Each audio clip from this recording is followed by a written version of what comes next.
Before I start my story, I want to give a heads up that parts of it include sensitive topics related to sexual assault. While I won't go into graphic detail, I believe it's important to mention this, as it may trigger some people. This story is from 2018. I had just come out of a 4-year relationship and was navigating one of the hardest breakups of my life. It wasn't just about the end of the relationship, it was about the mental toll it took on me. The breakup left me feeling broken and lost. I went through months of doubt, pain, and confusion.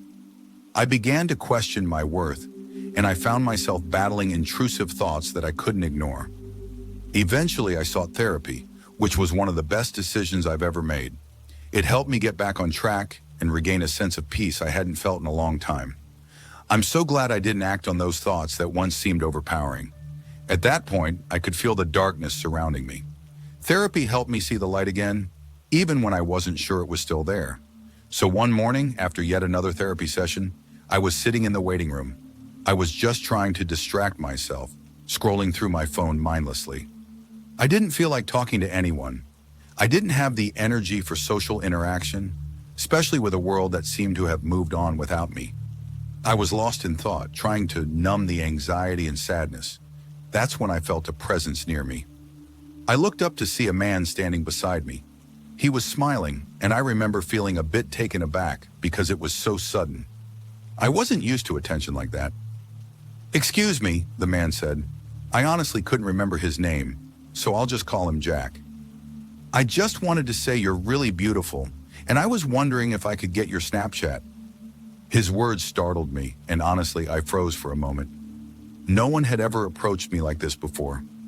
My reaction wasn't out of dislike. I was just overwhelmed and unsure of how to respond. I was still getting used to being single and navigating this new space where I wasn't bound to anyone else. He was kind of cute, though. He wasn't the typical type I usually went for, but I figured, why not? He seemed polite, and I wasn't doing anything else. Plus, he had a nice smile, so I thought it wouldn't hurt. "Sure, and thank you," I said, trying to hide how nervous I was. I smiled back, feeling a bit shy. "What's your name?" "Jack," he answered. "I'm just here waiting on my niece. I drove her to her appointment." "Oh, okay," I replied, hearing my name being called to go back. "Well, I have to go, but I'll message you on Snapchat after my appointment." "I'd like that," he said, smiling again. "Talk to you soon." I remember walking back to the doctor's office, feeling kind of lighthearted for the first time in weeks. I felt a sense of validation that I didn't even realize I had been missing.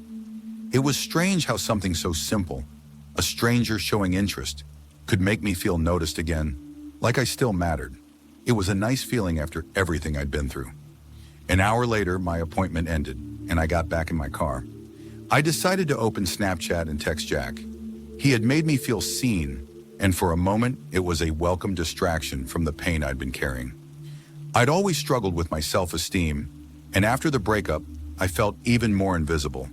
This small gesture from Jack was a boost that lifted my spirits, even if only for a short while. I had been so disconnected from feeling desired, and it felt good to be reminded that I wasn't invisible. We chatted back and forth for the next week on Snapchat. The conversations were light and friendly. He was respectful, never asking for inappropriate pictures or crossing any lines. He seemed like a genuinely nice guy, polite and kind, and we laughed about silly things. There were no red flags. One Saturday, we decided to meet in person.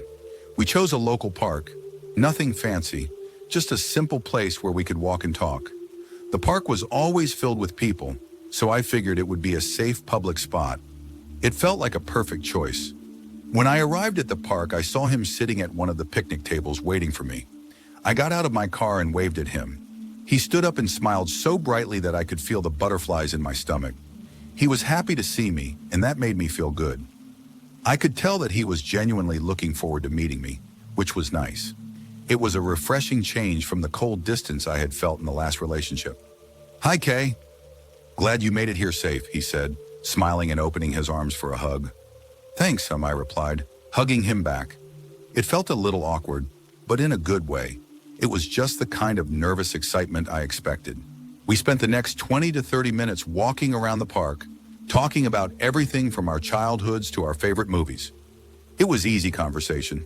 The atmosphere was calm, and I was starting to feel comfortable around him. We walked near the bathrooms, and that's when things started to take a strange turn. I remember the moment like it was frozen in time. I was talking, and then suddenly, without any warning, Jack grabbed my hand and moved it toward his private parts. I was caught completely off guard. I felt my heart race, and the panic started to creep in.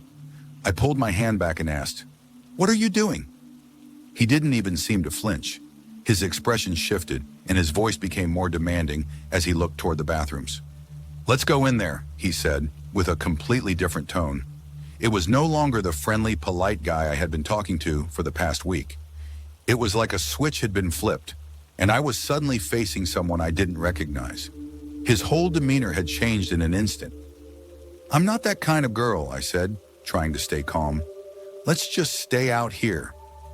"Ah, come on, beautiful," he said, pulling me closer and trying to kiss me. I immediately pushed him away, feeling the alarm bells going off in my head. "Stop!"